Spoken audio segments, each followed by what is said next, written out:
Halo teman-teman, perkenalkan kami adalah mahasiswa Fakultas Hukum Universitas Nusa Tenggara Kupang angkatan tahun 2024, yang dimana pada saat ini kami adalah mahasiswa semester 2. Tujuan kami membuat video ini guna untuk menyelesaikan tugas yang diberikan oleh dosen pengampu kami dalam mata kuliah Hukum Administrasi Negara, yaitu Bapak Joseph F. Montero, SH, SIP, MH.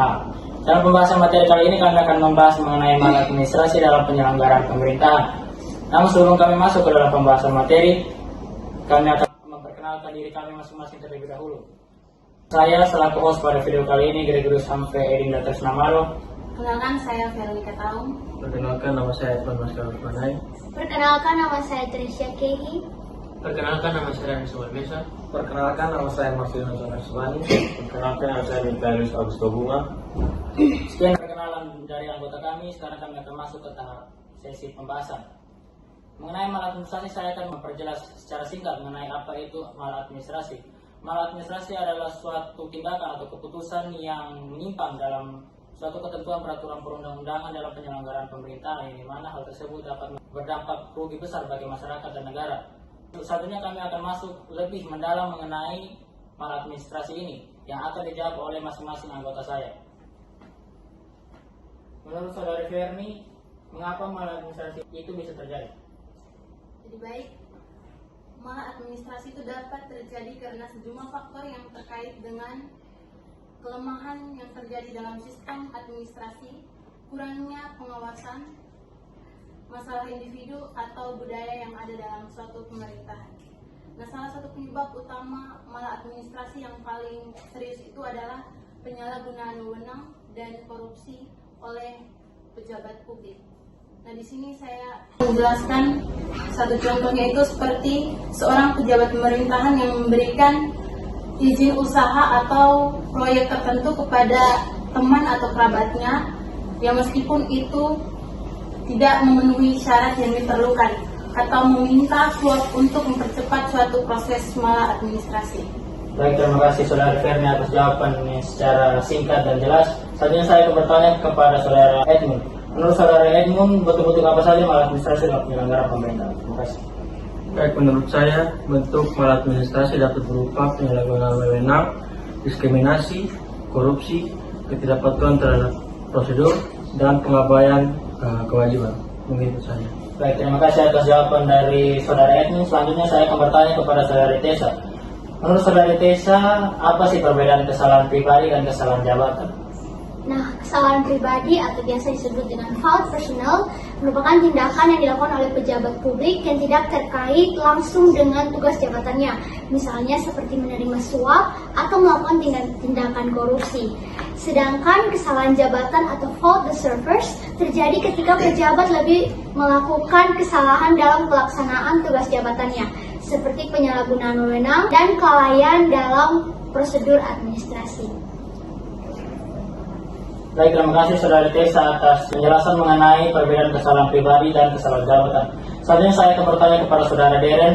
Menurut Saudara Deren, apa sih perbedaan tanggung jawab pribadi dan tanggung jawab jabatan? Silakan dijawab. Baik, menurut saya, tanggung jawab pribadi atau personal responsibility adalah ketika seseorang melakukan kesalahan atau kelalaian dalam kapasitas pribadi mereka sebagai seorang pejabat atau pegawai pemerintahan.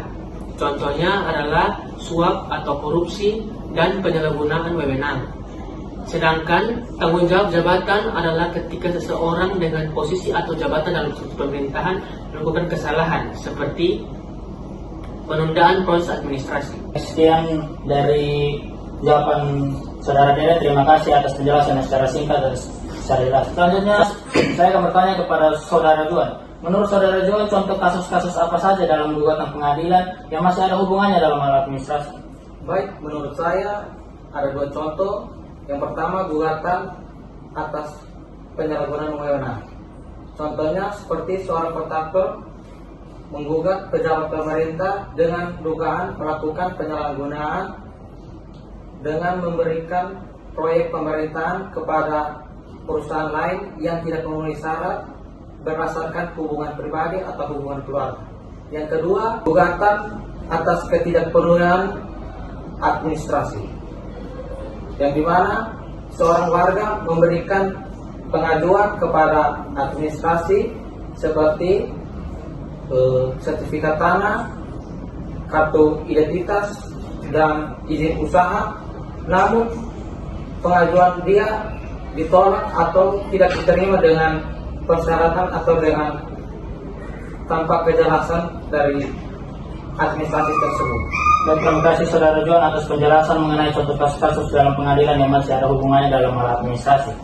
Selanjutnya saya akan bertanya kepada Saudara Luis. Menurut Saudara Luis, apa sih manfaat bagi kita mahasiswa dalam mempelajari maladministrasi? Bagi saya, maladministrasi memiliki banyak manfaat bagi mahasiswa, terutama mahasiswa yang belajar di dalam ilmu hukum, karena dapat memperdalam prinsip-prinsip kebijakan pemerintah yang baik atau good governance dan hak-hak dari warga negara dan keterkaitan antara kewajiban pemerintahan dan sistem hukum, dan juga dapat mempermudah mahasiswa tersebut dalam mengatasi kasus-kasus maladministrasi. Baik, sekian dari penjelasan dari anggota saya akan menyimpulkan secara keseluruhan bahwa maladministrasi ini berdampak negatif bagi masyarakat dan negara, yang dimana oknum-oknum yang seharusnya melayani negara dan menyejahterakan rakyat justru mereka melakukan hal yang sebaliknya, yang dimana mereka menyalahgunakan wewenang yang sudah diberikan oleh pemerintah serta berbuat tindakan korupsi untuk kepentingan pribadi mereka. Hal tersebut yang membuat kerugian besar bagi masyarakat dan negara. Sekian penjelasan materi kami mengenai maladministrasi dalam penyelenggaraan pemerintahan. Jika ada kesalahan dalam penjelasan materi, mohon di komen di bawah video sehingga kami bisa tahu kesalahan kami dan akan kami perbaiki di video-video kami berikutnya. Sekian dan terima kasih.